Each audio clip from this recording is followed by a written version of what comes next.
Hello viewers, welcome to my Nupur's kitchen. আজকে আমি সকাল সকাল তোমাদের একটি রান্না দেখাতে চলেছি, যার নাম হচ্ছে ফুলকপির কালিয়া। এই রান্নাটা করার জন্য কড়াইতে আমি কিছুটা তেল দিয়ে দিলাম, মানে 1 টেবিল স্পুন মতো তেল অ্যাড করছি। তেলটাকে আমাকে ভালো করে আমি চাড়িয়ে নিচ্ছি কড়ার গায়ে। দেখতেই পাচ্ছেন পুরো কড়ার গায়ে লেগে গেছে। গ্যাসের ফ্লেমটা হাই করা আছে।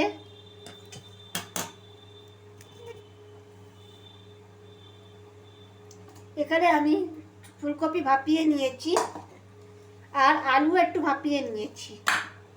আচ্ছা, তেলটা গরম হয়ে গেছে। ভাপিয়ে রাখা ফুলকপিগুলো আমি একে একে দিয়ে দেবো। সামান্য হলুদ দিয়ে আমি ভাপিয়ে নিয়েছিলাম। ফুলকপিগুলো আমি দিয়ে দিচ্ছি। এই রান্নাটা সাদা তেলেও করতে পারেন।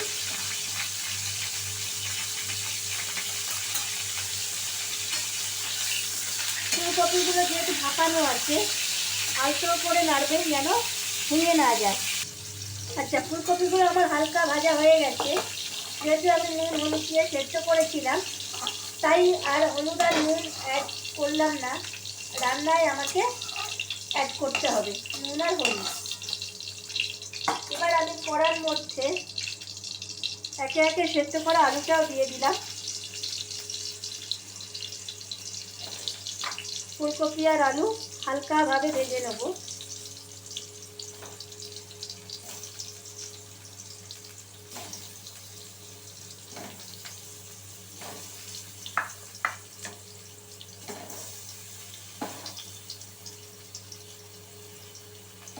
খুব বেশি নাড়ার দরকার পড়বে না।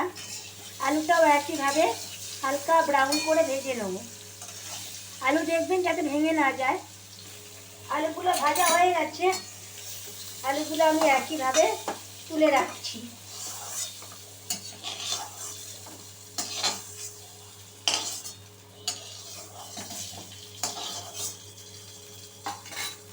এবার আমি কড়ার মধ্যে আরও সামান্য সর্ষের তেল অ্যাড করছি। তেলটা খুব বেশি দেব না, 1 টেবিল স্পুন। তেলের মধ্যে আমি এখানে দিয়ে দিচ্ছি 1 চামচ গোটা জিরে, একটি গোটা শুকনো লঙ্কা, 2টো তেজপাতা। আচ্ছা, ফোড়নের আমার কাঁচা গন্ধ বেরিয়ে গেছে। এবার আমি এক এক করে গ্যাসের ফ্লেমটা কমিয়ে দেবো। এখানে আমি অ্যাড করছি, দেখতেই পাচ্ছেন, আদা কাঁচা লঙ্কার পেস্ট। যেহেতু এটা কালিয়া এবং নিরামিষ কালিয়া, আদা কাঁচা লঙ্কা বাটা, এটা ভালোভাবে আমি এটাকে মিশিয়ে নেব যাতে কাঁচা গন্ধটা চলে যায়। আচ্ছা, মশলাটা ভাজা ভাজা হয়ে এসেছে। আমি এখানে 1 চামচ জিরে গুঁড়ো আর এখানে 1 চামচ ধনের গুঁড়ো আমি অ্যাড করে দিলাম। এরপরে এখানে কয়েকটি গুঁড়ো মশলা নিয়েছি, আপনারা দেখতেই পাচ্ছেন। হলুদ নিয়েছি, কাশ্মীরি লঙ্কার গুঁড়ো, নর্মাল রেড চিলি পাউডার আর এভারেস্ট কিচেন কিং মশলা। এই মশলাটাকে আমি জল দিয়ে গুলে একটা বাটা মশলার মতন পেস্ট বানিয়ে নেব।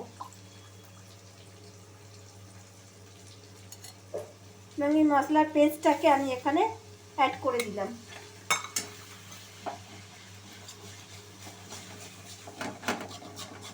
সমস্ত মশলা ভালো করে আমি মিশিয়ে নিলাম।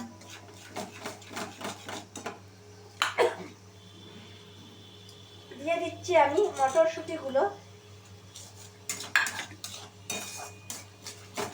ভালো করে আমি কষিয়ে নিচ্ছি। এরপরে আমি অ্যাড করছি 1 চামচ টমেটো বাটা আর কাজু। টমেটো আমি ভালো করে সেদ্ধ করে নিয়েছি। সেদ্ধ করে তাকে আমি পেস্ট বানিয়ে নিয়েছি। তারপর টমেটো আর কাজু একটা পেস্ট এখানে আমি অ্যাড করে দিচ্ছি। তো সমস্ত মশলা আমি আবারও ভালো করে কষিয়ে নিচ্ছি।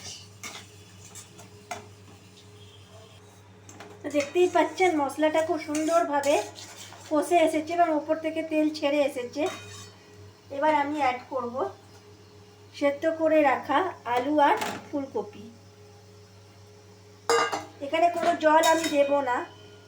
আলু আর ফুলকপি খুব ভালো করে আমি কষিয়ে নেব।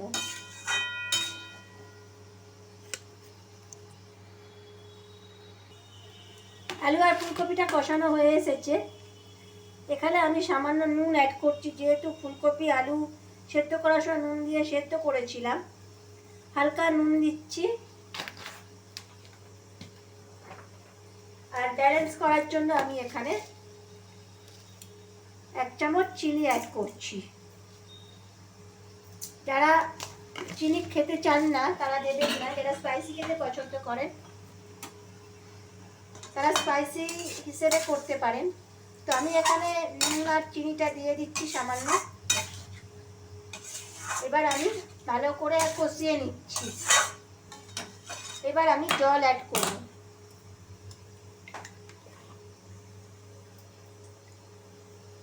এখানে আমি কুসুম গরম জল আমি অ্যাড করছি। খুব বেশি জল দেব না, যেহেতু এটা কালিয়া।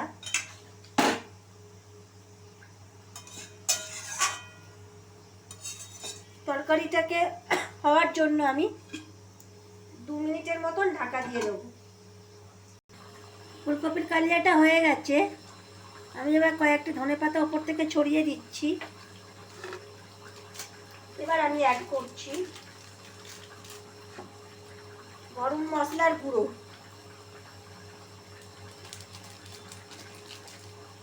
গ্যাসের ফ্লেমটা বন্ধ করে দিলাম। জলটা খুব বেশি মরালাম না, একটু গায়ে মাখা থাকলেই ভালো। তো দেখতেই পাচ্ছেন ফুলকপির কালিয়া পুরো রেডি। আমি যেরমভাবে বানালাম আপনারা ঠিক সেরমভাবেই বানিয়ে খাবেন, বাড়ির সকলকে খাওয়াবেন। এটা গরম ভাতের সাথে, লুচি পরোটার সাথে অসাধারণ লাগবে। ধন্যবাদ, ভালো থাকবেন। অবশ্যই আমার চ্যানেলটি সাবস্ক্রাইব করবেন।